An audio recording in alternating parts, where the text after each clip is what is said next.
ছোট একটা উটের বাচ্চা তার মাকে প্রশ্ন করলো, মাগো, আমাদের পিঠের উপরে এত বড় কুচ থাকে কেন? তখন সেই উটনি তার বাচ্চা উটকে বলল, বাবা শোনো, মরুভূমির মধ্যে সফর করার সময় আশেপাশে কোনো পানি থাকে না, তাই আল্লাহ রাব্বুল আলামিন আমাদের পিঠের উপরে এই কুচ দিয়েছেন, যার মধ্যে আমরা পানি জমা করে রাখি, আর কয়েকদিন পর্যন্ত এই কুজের মধ্যে জমা করে রাখা পানি পান করে আমরা উত্তপ্ত মরুভূমির মধ্যে চলতে পারি। তখন সেই বাচ্চা উটটি তার মাকে আরেকটা প্রশ্ন করলো, মাগো, আমাদের এত বড় বড় পা কেন?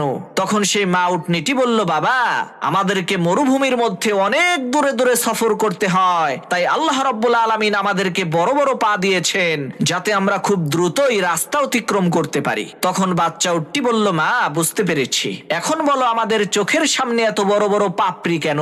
তখন সেই মা উটনিটি বলল, বাবা, মরুভূমির মধ্যে অনেক সময় বালুর ঝড় হয়, আর সেই ঝড়ের মধ্যে যাতে আমাদের চোখটা সুরক্ষিত থাকে